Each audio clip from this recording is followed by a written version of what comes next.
Danışman oy menen bölüşküm geldi.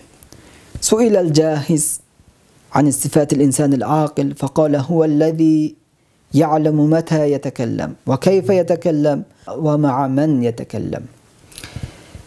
Jahiz degen alim adabiyatçı kişi soralıptır. Akıllı insan kim dep? Al aytты, akıllı insan al kim menen, kaçan, kantip süйлөшүүnü bilgen adam dep.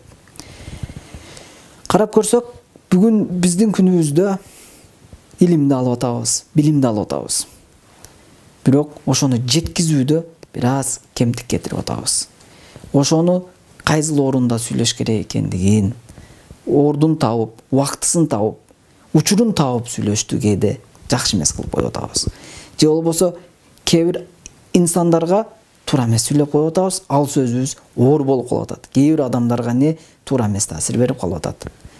Же болбосо кантип жеткизүүнүн да, чырайлуу жеткизүүнүн да жолун билбегендиктен кээ бир адамдарга туура эмес таасир, жаман түшүнүктөрдү калыптандыргызып коюп атабыз.